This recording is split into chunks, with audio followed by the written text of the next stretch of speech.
Okay, perfect. Hello, everyone. Thank you for joining this webinar about deploying RAIN RFID with confidence, strategy, pilot, and best practices.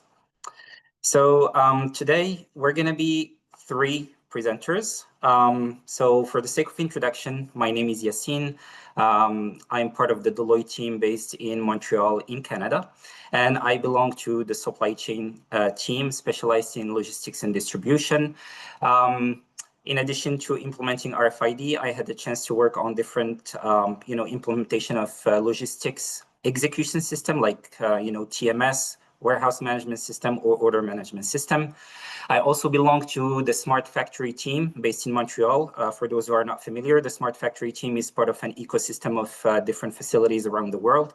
And the purpose is to show, basically to give exposure to the visitors on like the latest technologies in distribution and manufacturing so that they can drive transformation across their business. So if you guys are interested, please don't hesitate to reach out.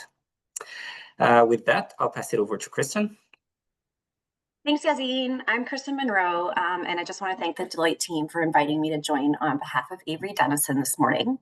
If you don't know who Avery Dennison is, we're a materials science company, and we're leading the way in connecting the physical world with the digital world. And we're here to help solve some of retail's biggest challenges. I have a background in store operations, innovation, and consulting. Primarily, I've spent time working for brands directly. I really do have a passion for RFID and how transformational it is in the apparel industry. And that's ever since I first started working with the technology, which was about 12 years ago. Thank you. Opal. Awesome. Good morning, afternoon, evening, everyone. My name is Opal Portis. I'm the Vice President of Supply Chain for Fabletics and a few other fashion brands. If you're not familiar with Fabletics, we are a membership-based organization where you basically get the option to get a membership credit every month. And the way our program works is it's like basically buying your favorite brand on sale at a discount every month. In my role, I'm responsible for transportation, compliance, quality, and several areas of the business. And I'm looking forward to telling you more about our RFID journey today. Cool.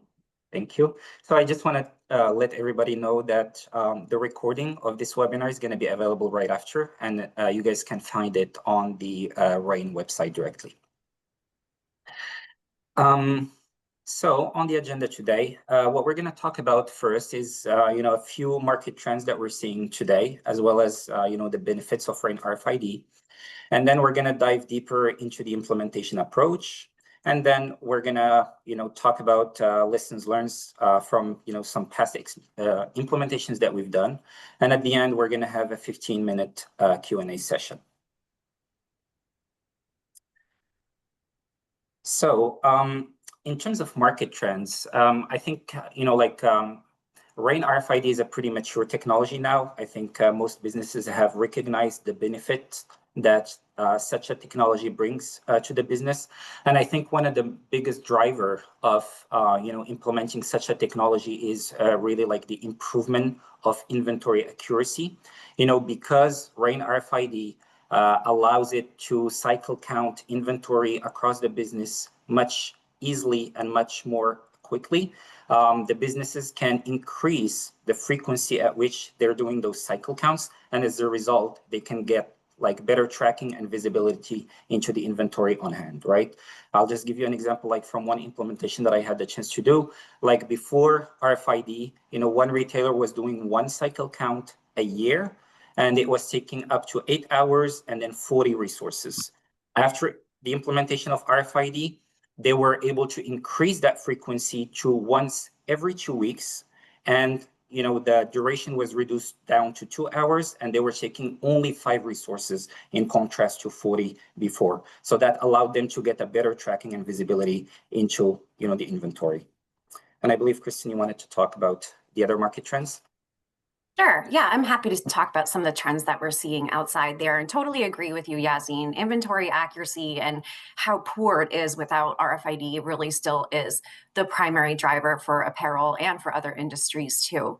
But there are some other exciting things that are happening more recently with RFID. So the first one that I wanted to call out was the new product categories. So while today's seminar is based on item level apparel adoption, there is a skyrocketing of a lot of different product categories getting RFID, from tires to toasters to even groceries. Or as an example, I bought this inexpensive $9 jug on Amazon last week and was surprised to find RFID inside that label. So while that's not really directly related to the apparel industry, I think what's really important to call out here is that businesses are proving that there's still an ROI on really inexpensive product categories, which is super interesting. So outside of the products, there's a lot going on with how our consumers are changing the retail shopping experience. So they continue to grow in expecting the same convenience they get with online shopping out of the retail store as well. So ship to store, getting product faster, the expectation there is growing, and we're really seeing RFID programs that are focusing in on where exactly is that product inside the store, how can I find it and ship it as quickly as possible.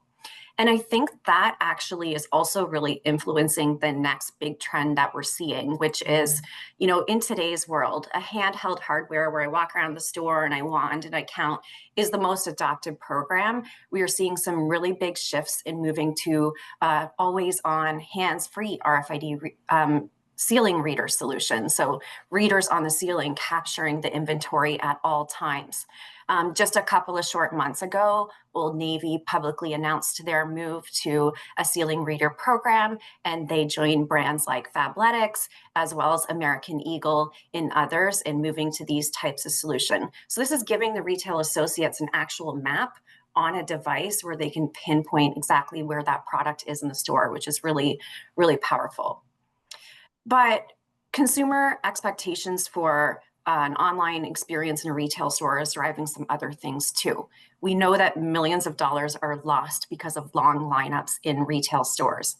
And there is starting to become some really big growth in using RFID for the checkout process. And there's a few different kinds. The first one could be simply keeping a traditional cash experience and letting a cashier cash out a customer, but removing the barcode scanning and replacing it with RFID, which just speeds up the transaction time. From there, we're seeing RFID empowered self-checkout systems. You may have dropped into a Uniqlo store and experienced popping all of your items into a bucket and getting an instant read and doing a self-checkout process. We're seeing some really advanced things too, such as a just walkout solution where a tap of a credit card and a walk through the exit will ring up the transaction. So these things are all really helping to bring the retail experience closer to what it's like for the convenience of online shopping. But self-checkout has a lot of challenges, theft in particular, and we know loss prevention is a aggressively growing problem in the retail world. And so what we're seeing now is like there's a couple of large brands out there that, because of the self-checkout and the loss prevention issues, are moving to fully integrated sewn-in solutions. So moving away from having your RFID and a price ticket like this, and possibly moving it into this, which you might find alongside your care and content instructions sewn into the garment, or in some cases, a completely invisible solution that's actually very difficult to find because it's hidden inside of the garment. So it's not just loss prevention that has, loss prevention has other focuses with RFID as well. So we're continuing to see retail stores that are replacing their security gates with RFID-enabled security. And outside of that, what's becoming really interesting is that recently law enforcement has actually been encouraging brands to add RFID because when they're recovering merchandise from theft rings, the power that serialized data has to prove the traceability of exactly where that product came from is really changing the game in terms of how they're prosecuting. So outside of loss prevention, getting into RFID, we're seeing supply chain teams going here too. So solutions to use RFID reading in DCs or even all the way back to the factory vendors, the factories are becoming more and more common. And while this does create efficiencies and accuracy and labor savings, it's also starting to create a really great backbone for some potential future compliance of traceability. So we know that there's digital product passport regulations coming into place, and as we move forward in the world, there's going to be a need to be able to give the consumer more visibility to the product. So that's a really great solution too. So all these new use cases, they're really exciting. We know the technology works, but deployment challenges are not usually about the technology working. They're more about what are the right operational processes for my store? How do I build the business case? And what's my change management and training strategy? So having said that, Opal, you have a really successful RFID implementation underway, and I think everyone here would love to hear a little bit more about how and why you got started. Of course. So when we really looked at RFID, there were three pretty significant drivers for us. One was inventory accuracy. And so when we did our proof of concept, we were trying to target inventory accuracy of over 98%. And as we're now in a live environment, that number is now over 99%. And we mean not just how many units are in the store, but what units are in the store. We want to know exactly what we have to sell and whether it's in the front of store or the back of store. We wanted better efficiency of the store associates so that they could spend more time doing revenue driving tasks. And then third was, of course, because we were more efficient in the store, we weren't losing sales because we couldn't find inventory. We were able to provide a sales revenue and margin lift in our stores. And of the 80 plus stores that are live now, we are actually seeing very good results. We're on target to have all of our stores live by the end of October. Other things for us that helped make this decision a lot easier was the technology. The costs have decreased significantly. As Kristen mentioned, you're starting to see RFID tags on all sorts of things. From a factory perspective, we were able to start our tagging at the factory so that we can have better visibility on our work in process and our raw materials. From a shipping perspective, we could clearly identify what's in transit, both from the factory as well as to our retail stores. Receiving is much easier with RFID, especially our store associates. They're very happy with us right now. And then from a store perspective, it just streamlines the garment tagging process. We were able to create a RFID label that we can utilize across our retail, our e-com, and our wholesale business. So it just makes things easier across all of our different channels. And then again, from a fulfillment perspective, it just makes it easy all across the board for us to manage our business. So there really was no reason for us not to move forward with RFID. Okay, so now onto the implementation approach. So, before the deployment, every business has to go through, a business case where they're going to estimate their capital costs. I'm talking here about, the RFID printers, the scanners, the software licenses, like all the infrastructure that has to be installed before go live, the training and all that stuff. They're going to have to estimate also the increase in unit per cost due to introduction of RFID tags. And then also, all the revenues generated from, the better inventory accuracy achieved, or maybe like, the decrease in loss prevention, and then calculated payback period and all that stuff. So all those steps have to be done for each business before, the deployment. And that's what we call phase 0 there. We are going to focus on this webinar more on the 4 following phases, which are directly tied to the deployment. So phase number 1 there is about the feasibility study, the design, and then tagging at source, which approximately takes 2 months. The second phase is the pilot phase, which approximately takes 3 months. And then the following phase is the implementation, which depending on the number of facilities that you're going to have to go live with is 6 to 12 months. And then finally, the ongoing support, which is basically continuous, after go live with no predefined period, basically. So the following slides of the presentations are going to dig deeper into each one of those phases so that we can give you an overview of the main activities carried out, throughout those phases.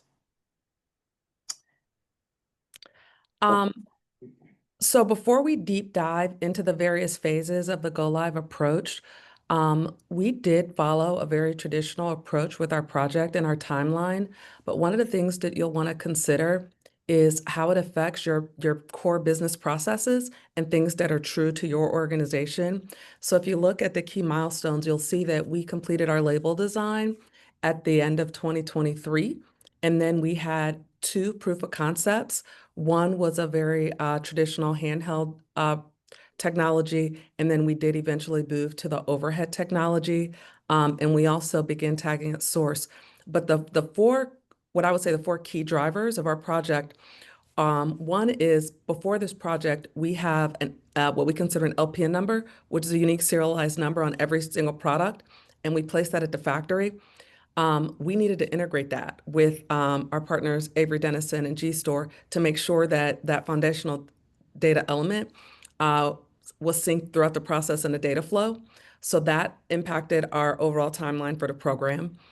We wanted to make sure from an RFID label printing perspective, all of our locations could print labels. So whether that was our factories ordering in bulk from Avery Dennison, stores needing to reprint a handful of labels, or our fulfillment centers needed to reprint labels, we needed to make sure that everybody could reprint from various different sources.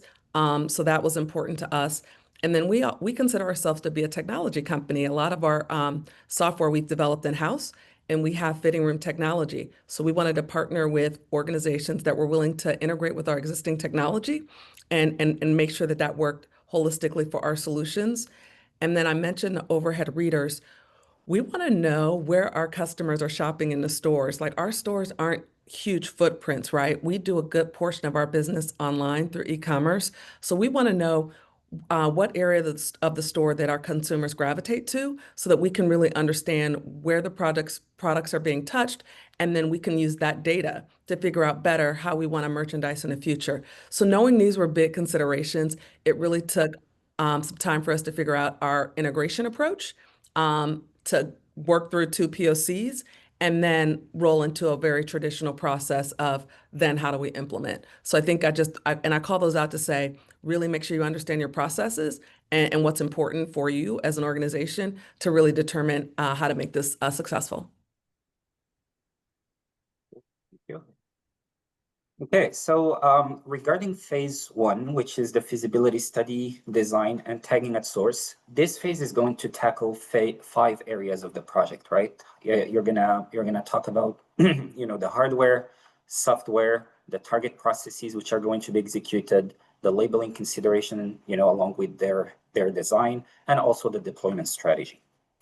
So regarding hardware, basically, like, the business is going to have to make the decision as to whether, like we talked about, we're going to use, overhead, readers, which are basically fixed at the ceiling, or we're going to use basically handhelds, which are carried by the operators to scan, those RFID tags.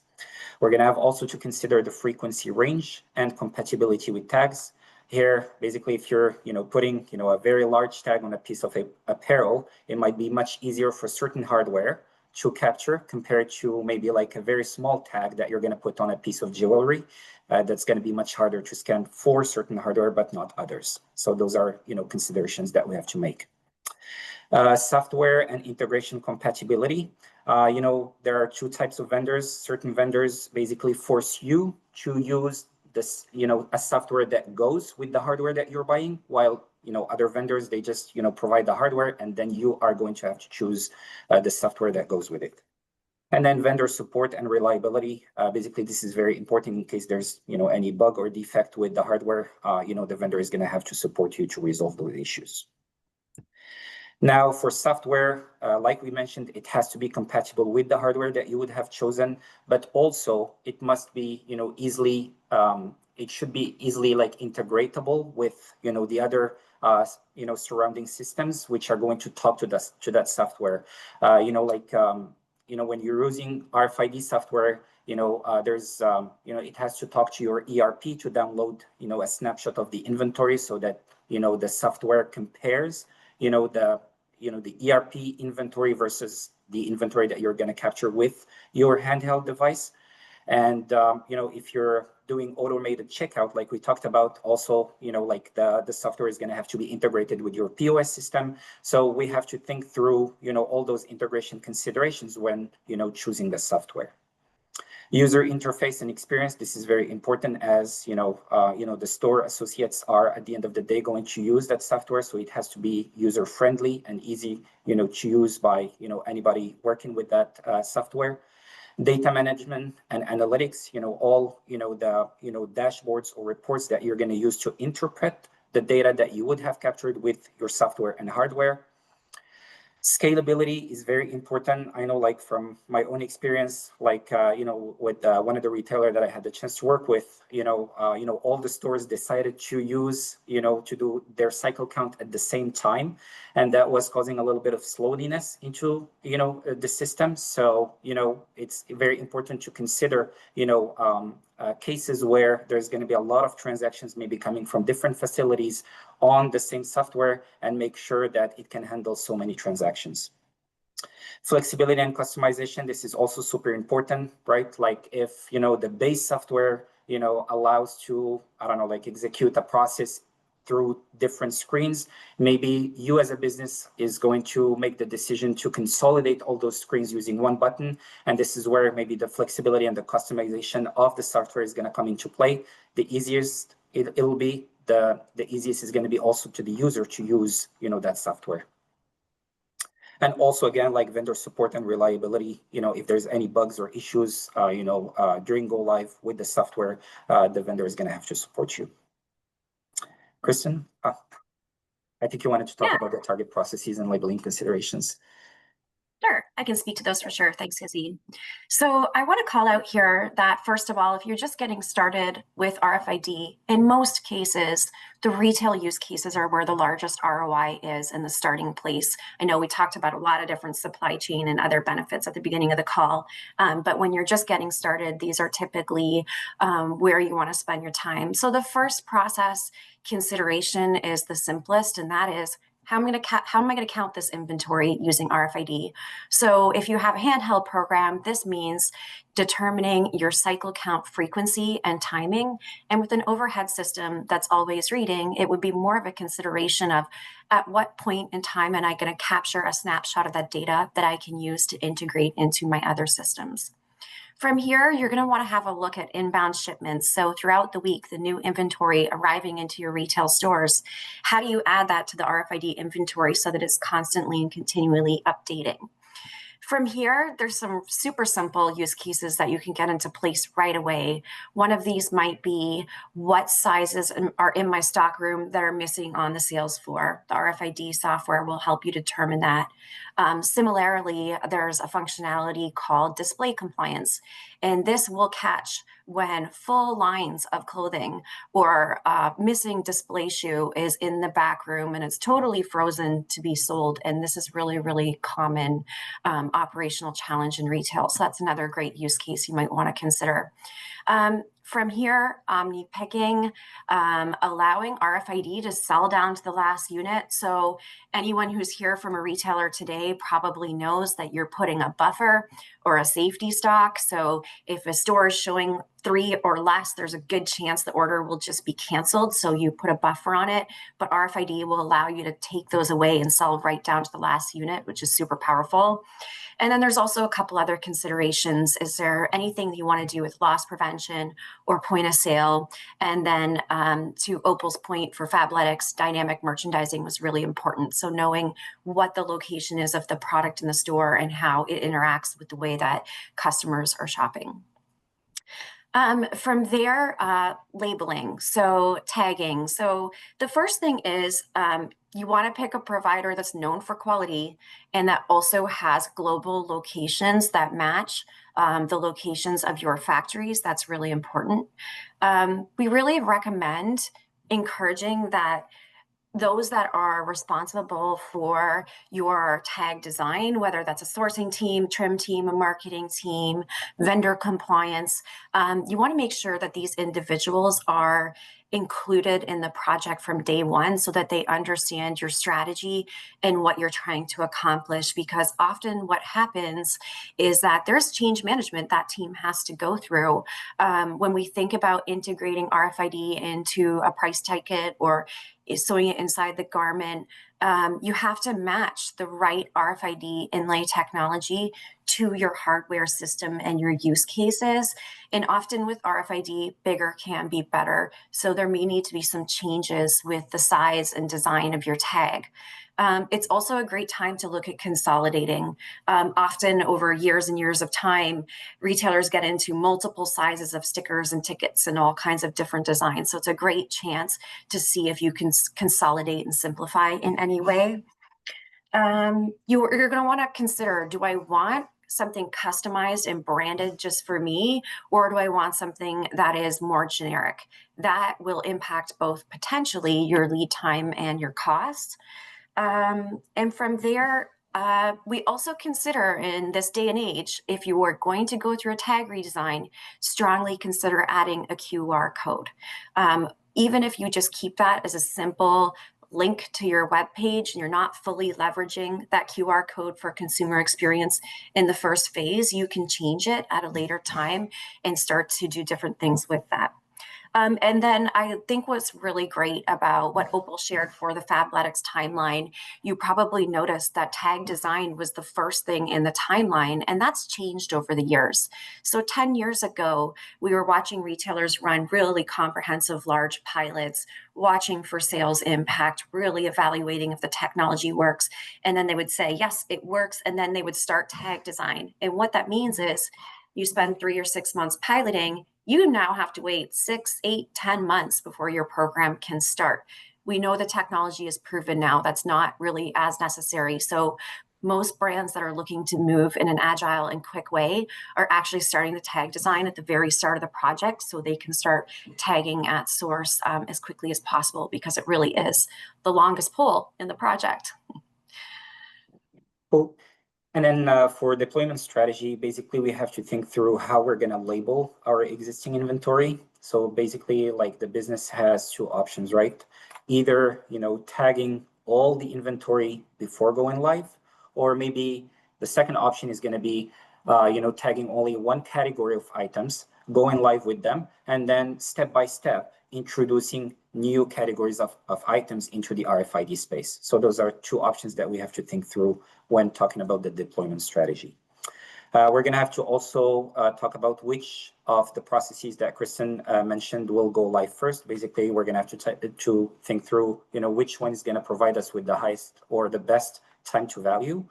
And then if we have different facilities that we're going to have to go live with, what is the sequence of go lives that we're going to use to roll out RFID. So that's pretty much it for phase one. Now on to the pilot phase, which is phase two. So the first thing I want to mention about this pilot phase is that we've noticed a pretty interesting shift over the past years. Before, when the RFID technology was not mature enough, the pilot phase was used by the businesses really to prove the benefits of such a technology. And only once those benefits are proven, then they decide to roll it out to different sites. That was before, the RFID technology was mature. Now today, because everybody recognizes, the benefits of such a technology, the use of the pilot phase changed. Now, businesses, they're using it more for testing purposes to make sure that the hardware, software, and processes are working properly, because they already know the benefits of the technology, so they just have to test it before going live. So some of the key activities that we're executing as part of this pilot phase: evaluate the reliability and accuracy of the RAIN RFID hardware and software. And here, like, from my own experience, for example, like when the retailer I had the chance to work with was receiving totes in their store, I was just manually, opening the totes, trying to count, the items manually and, the quantities manually. And then I was trying to do the same exercise with the handheld and trying to see if, the quantities and items that I see on my handheld corresponded to the ones I counted manually, just to make sure that, things are captured properly. Detect and address any issues related to the integration of RAIN RFID with existing systems and processes. Like I said earlier, the RAIN RFID software, downloads the inventory snapshot from your ERP. So we need to make sure that this integration is working properly. Again, if you're using a POS, for automated checkout, again, the integration with that software has to be, tested and make sure that everything is working properly, etc. Test selected RAIN RFID processes to ensure they meet operational requirements and objectives. I think that's self-explanatory. Implement a train the trainer strategy and assess the effectiveness of the training methods. So here, basically, like we're appointing maybe like 2 or 3 super users who know basically like the ins and outs of all the processes that we have designed in phase 1. And we basically ask them to communicate that knowledge down to, the end users who at the end of the day are going to execute the RFID processes. And like our basically role here is to monitor, how that, communication between the trainer and, the end users is being done and assess if there's any improvement to be made. And finally, gather user feedback, obviously, to identify any areas of improvement. With that, we're going to move on to the implementation phase, which is the 3rd phase. So here, basically, we have 7 different steps that we are going through. Basically, we have to come up with a communication plan, to establish a communication plan to keep all stakeholders informed about critical milestones and important dates. And here, maybe you can use, like newsletters, for example, that you're sharing on a weekly basis, or maybe you can have, some in-person or remote meetings to just share those critical milestones and important dates with the stores and, maybe like the distribution center, for example, if that's your target facility. The other thing that we have to think through is the site survey, that all the data captured by, your RFID scanners are sent to the software using Wi-Fi. So you must ensure that your target facility has a good Wi-Fi coverage. We have to assess any construction impacts in terms of infrastructure or furniture requirements. Here, I'm thinking about, like in the last implementation that we had, certain metallic furnitures, they hinder the scanning of certain, RFID waves. And as a result, we did not get like very good performance with those metallic furnitures. And we have to think about, as a business, if we need to replace those furnitures by others which would allow a better scanning efficiency, right? Tagging party. So again, this ties back to the decision that we would have made in terms of deployment strategy in phase 1.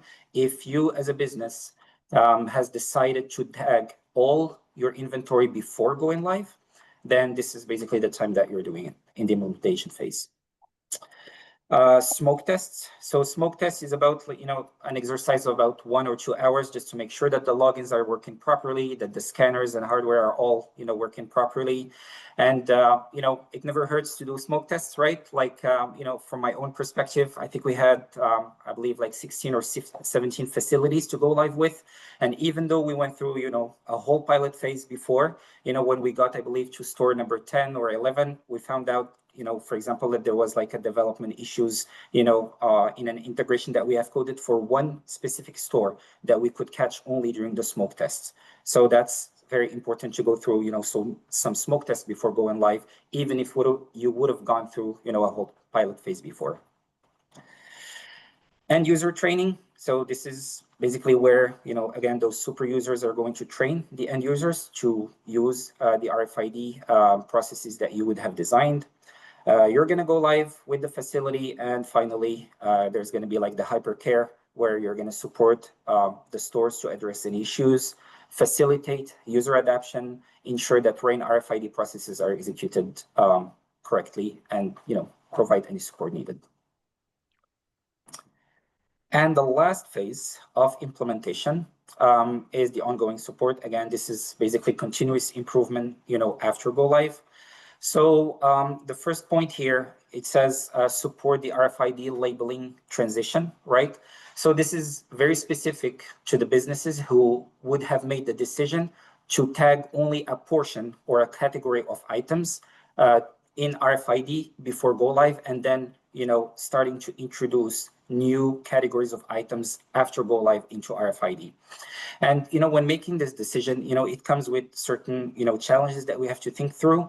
For example, like if you have been carrying some units of a given item before go live, which was not tagged using RFID, and then you go live, and then you decide to order some new units of that same item, which are going to be RFID tags, you're going to end up in your store with a mixture of tags, right? Some units with RFID and some units without RFID tags.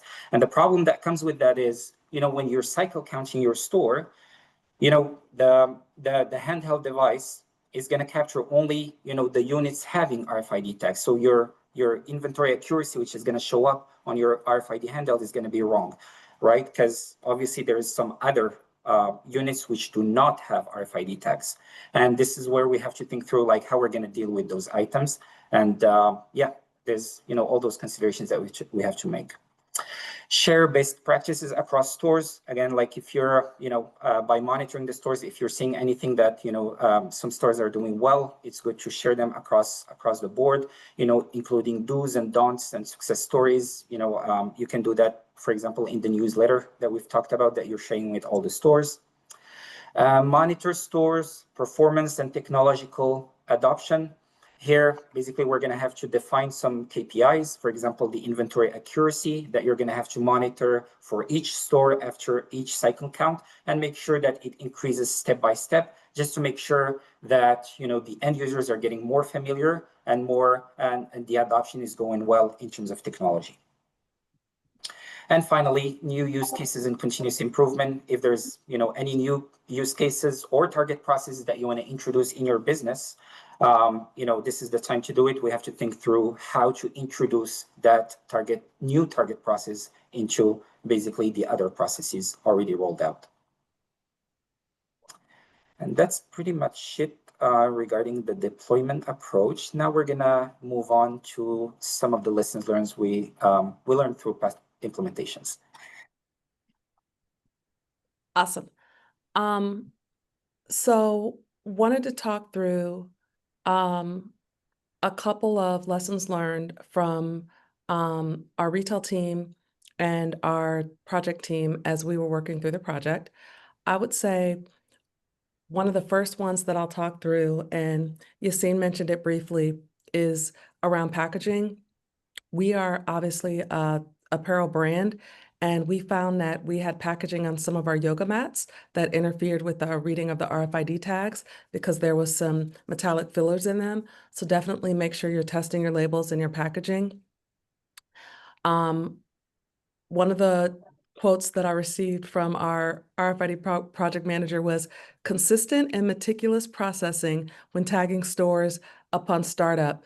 If some of the items in the store are tagged and some are not, you're going to get a very bad baseline reading. So really making sure that you're tagging everything in a very meticulous fashion so that you can start correctly the first time. And what goes along with that is installing the technology as planned. So we did go with overhead readers, and we had to make sure that that equipment was installed as it was planned in conjunction with the mall and real estate partners, so that because if you install it even slightly off, it has the ability to affect your inventory counts. We also wanted to make sure we plan for contingency time. Exceptions always happen. We wanted to make sure that our regional directors were fully versed in RFID because they had to drive execution and hold their account teams and hold their store teams accountable for making sure that the inventory was in the front of store versus the back room, and drive those metrics on a day-to-day basis. So it wasn't just a project team, it was the regional directors and then down to the store managers and so on. It was also for us important that we defined our metrics and created our dashboards during the proof of concept and the implementation, because that enabled the store teams to execute their daily work and accurately measure their results. Change management is very important, right? They're going to be doing their processes very different, and we want to make sure that they know that they're doing the right things and that they're able to be measured for it. We didn't go into a lot of detail on a cross-functional team, but I think it's very important that we talk about that. So our cross-functional team included everyone from finance to our fulfillment center, to our production team, our retail team, our supply chain team, our technology team, and vendor compliance. I feel like vendor compliance is the team that's often missed. They're the ones that are actually working with the vendors, updating the vendor guide. They're the ones that's ensuring that the vendors are tagging at source. They're monitoring some of those chargebacks. So I feel like sometimes they can be the unsung hero. So those are just a lot of things that came to mind when we started to really think about lessons learned from our implementation. And Yassine and Kristen, I don't know if there's any others that you would add to that. I mean, I would just jump in, Opal, to say that I think these are very consistently the lessons learned across any program, whether it was 10 years ago or today. I think that there's a lot of familiar themes in here. Yeah, totally agree. Very good. I believe that was the last slide we had. And in terms of timing, I think we're pretty right on time. We have, I believe, 15 minutes of Q&A session that Elizabeth is going to read to us. Yes, thank you all for a great presentation. That was very insightful. So we can get started with the first question. Back to kind of the beginning slides. What is the actual average accuracy for retail industry, if it is possible to determine? From my own experience, I think we hit like 95% plus inventory accuracy. So I believe that's a pretty good number that we're seeing across the board. Yeah. Yeah, I think even some of the statistics out there go even a little bit higher than that too, Yassine. And it's all related to the environment, the product category, the tag type. That's all going to impact it. You know, a lot of retailers are saying 98 or 99 even. And I think that was your number too, Opal. Yep. I think though what's really interesting is we're getting this question a lot with the adoption of overhead readers. That technology has come a long way. It is now getting 98, 99 to Opal's point. So I think that's an important call out. Great. How does retailers work with encoding processes?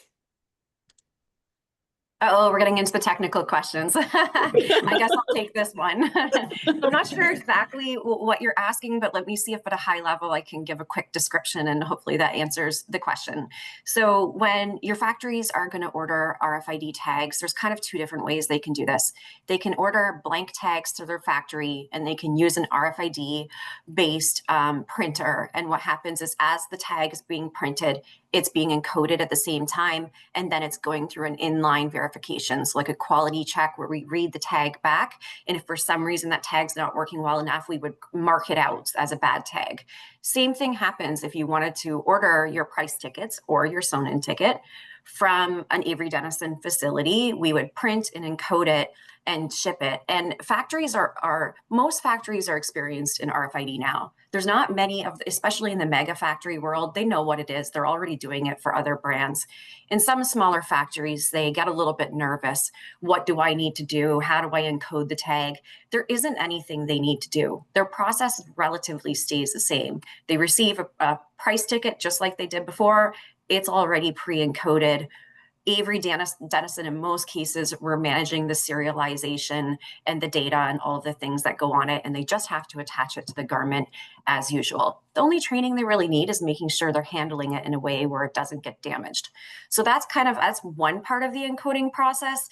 The other piece of the encoding process could be for pilots at store level. There's a couple different ways that you can encode tags. Most common is you just print a sticker, and it's the same thing. RFID enabled printer encodes a tag and it goes on. But there are a couple of other options too. Do we think that answers the question, or hopefully it does? Yes, it's kind of a generalized question here. what is the amount of products you work on the big projects you mentioned? What is the inventory of a big site in the cases? Can jump on this one, I think, too. So I'm assuming this means what's a big store. And I don't know if I have the exact answer, but what we can talk about is probably some of the biggest deployments out there. Walmart. So Walmart's got a lot of product categories that are live. So does Target. And so does a department store like a Macy's, where, for example, a Herald Square store in New York City, I don't know, it could be in the millions in some of these really big locations. When you look at a closed loop retailer, so not a department store or a general merchandise store, even some of those are pretty large. So you get into the factory outlet space, and what probably a lot of people don't know is that they drive so much volume that they actually have these off-site storages, maybe a small drive down the road or in the basement of a mall for extra inventory. And they actually use RFID to manage between those locations too. But even in those cases, you're talking a couple 100,000 RFID tags and pieces of garments. I know, Opal, your retail environment's a little bit on the smaller size, but those are some of the bigger numbers. All right, Opal, this question's for you. What's been the ROI for Fabletics so far, or targeted ROI? You know what? I don't have that off the top of my head. Yeah, I don't have that off the top of my head. I didn't bring that with me. I'm sorry. No worries. How many equipments installed for overhead readers approximately? Our stores are on the small side, so we average between 8 to 12 overhead readers per store. But our footprints are fairly small compared to most retailers. And it's going to depend on the vendor. It's going to depend on the hardware vendor and what their scope of how many square footage that they can read per reader. And what's the cost of RFID per SKU on average? I'm getting pretty technical. So I'm guessing, I think this is how much is the cost of the tag, I believe, but it's a big range, right? Because it depends on the tag type and it depends on the volumes. It depends on the locations in the world where you manufacture them. So it is a pretty big range, but what we like to say is it's incremental. So you're already paying for a ticket today. And if you got something that's fancy and branded, it's going to cost more than a basic white sticker, right? So incrementally, it could be anywhere from, an additional, let's say 4 cents to the price of the tag. And that could go, and when you get into like fancy integrated solutions, maybe it's an additional 10 cents, but that's just the ticket price. I don't know if that covers really all of the other costs to manage the RFID program at a SKU level. But for the ticket, that's generally the amount.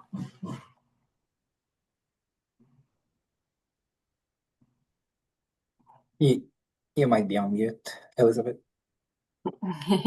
Sorry. Yeah, they keep coming. I would like to know more about LPN. What does it stand for? Is this what it encoded to your RFID tags? Finally, if it is what is encoded to your tags, are you wrapping the LPN within a standards-based encoding wrapper? So I can answer a part of that. I'm not the most technical on our team, but the LPN, it's just basically a unique proprietary serialized number. Like you're asking a question, it's not encoded to the RFID tag per se, but it is written out on an RFID tag. So we still use the LPN number in our fulfillment center as a part of the picking process, which is why it was very important to us. But the LPN number is different than an RFID number. And so, like I said, because we use that LPN number in other areas of the business, we still needed it to be visible on the RFID tag. So the two numbers are linked, but it's not encoded in the RFID tag itself. Thank you. Did you see any pushback from manufacturers around having them tag items at source for you? If so, how did you handle these pushbacks? So we did not. And I think a part of the reason why we did not is because we simplified the work that we were having them do. So at the time, we had like a care and content label and a few other things that they were putting on our hang tag. and we had multiple different types of hang tags. As we moved into this project, we now have one hang tag across men's, women's, and our Yeti line, as well as our scrubs line. And then we have, like I said, the one RFID sticker that's being used, and we use it across e-com, retail, and wholesale. So it actually simplified the process at our factories, and so we did not receive any pushback at all. Do you have some information about the automatic inventories, why the ceiling fixed readers are not widely used? I don't know why they're not widely used. I will say that your benefit case is different with those, as Kristen mentioned earlier, because it is reading your inventory all the time, as opposed to with the handheld. So we do have, when we did our first POC, we had the use cases we were going in with and the benefits we were expecting to achieve at our retail stores. And when we went in with the we were able to attach 2 or 3 additional benefits for the retail store, which made things a little bit easier for them, which is why we moved in that direction. Yeah, I think, the technology has improved over the past couple of years significantly. So I think, the handheld programs were adopted. The payback period on a handheld program can be so quick. It could be 6 or 7 months long. So it's really efficient. Overheads cost a little bit more. So it's about understanding the value that you get out of the overheads that you don't with the handhelds and what's that worth to you. I think a lot of retailers, and maybe Opal, you can confirm if you're hearing this from your side too, but maybe there's a little bit of desire recently to spend a little bit more on the hardware to simplify the associate experience. So there's a strong focus in retail about how do I make the life of my associates really easy, really simple, and not adding in a lot of manual tasks. So I think that's a part of the change in trend too. It's that so that the associates can spend more time servicing the customer. Exactly. Yeah. Mm-hmm. What would you recommend for the software, third-party vended versus homegrown? That is a good question. Yeah, I mean, I don't know if I have a strong choice because I'm not in store operations. I would, in a normal situation, I would defer that to them.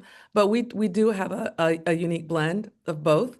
As I mentioned before, we're using G-Store to run our stores. The software that we use to run our fitting rooms is homegrown.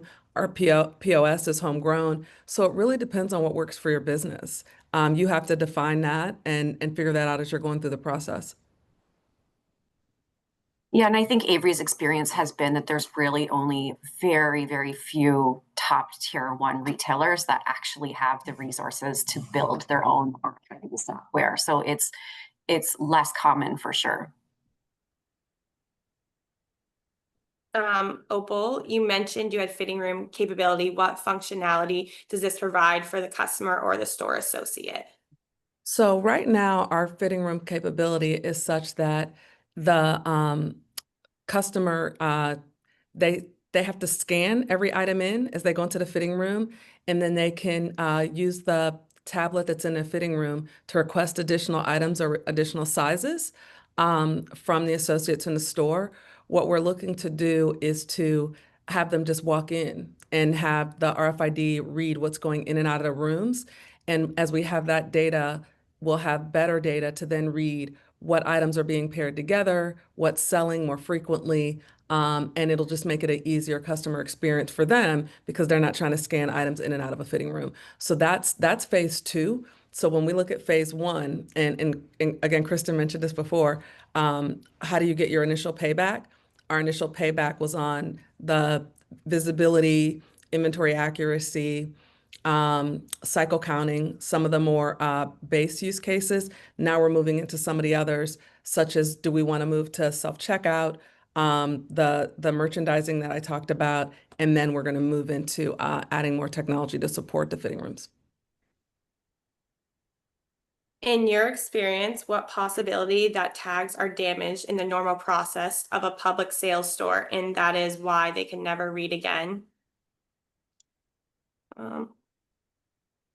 We haven't had a lot of experience with tags just being damaged in a normal day-to-day store operations or just from shipping inventory from a fulfillment center or even from our factory. Kristen, I don't know about you, but we just haven't seen none of it's gotten back to me in terms of just normal tag damage. I think what happens is sometimes like the tag gets, separated from, for example, like the apparel that it was attached to. And that's where like usually you have, an RFID printer in the store that allows you to reprint that label and tie it back to, the item. Mhm. Yeah, I don't think it's a really large problem. I think it's just, again, this just goes back to your operations and your training approach. If a tag looks damaged, it might be replace it. Yeah. What about hard tags on retail? Are they still used? No, that is not really existing in the apparel industry anymore. Or not, at least not to my knowledge. I don't think anyone's using them right now. A follow-up question on LPN. What are you encoding to the tags? Is it the SGTIN.96, for example, Target, Macy's, Walmart, etc. use? Are we? Are you okay with me answering it, Opal? Yeah, Do you I want was me gonna say, yeah, you can answer that one. Yeah, so we are doing an SG-1096 GS1 standard encoding schema for Fabletics, and a part of that was set up because you're moving into some wholesale business, right? So it is the same as you would see a lot of others doing. What's a little different is because of your LPN process, you actually tell us what you want the serial number to be, says it's associated with your LPN, which is a little different. In a lot of cases, most of our customers just say, Avery, you pick the serial numbers and manage the serial numbers, but we have a unique setup with Fabletics. But it's still an SG-1096. It's still a compliant GS1 compliant schema. What is the area usually covered with on overhead system? I'm trying to find the best way to describe it. The overheads aren't significantly large. If you actually go into one of the stores, you can look up and just see them. They're about the size of a light fixture, for lack of a better term, and they're just in the ceiling of the stores. And I know in recent months there's been more availability of different technology from an overhead reader perspective, but yeah, they just look like a light fixture in the ceiling of the store. It's a few more. I know we're coming to the end of time. From an end of life perspective on the packaging, how does the tagging impact the recycling? Hey, I can answer that one. So for an RFID paper ticket, having RFID inside the tag does not prevent the paper ticket from being recycled, so it can still go through the recycling process.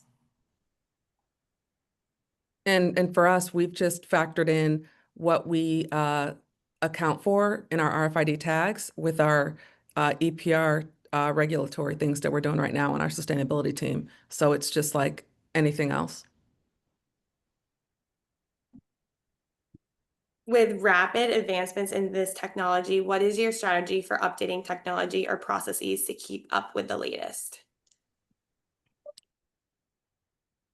We attend a few conferences a year. We network. We stay in contact with our partners like Kristen and her team.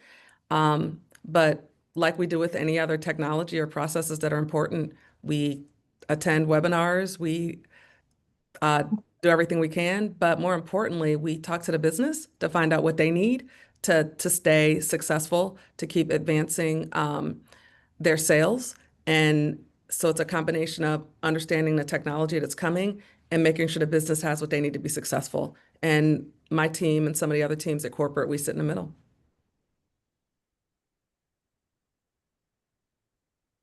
All right. Well, thank you all for your time. It was a wonderful presentation. This recording will be made available again on the RAIN website following the close of the presentation. But I just wanted to thank the three speakers for their time today and hope everyone has a great rest of your day. Thank you, everyone. Thank you so much.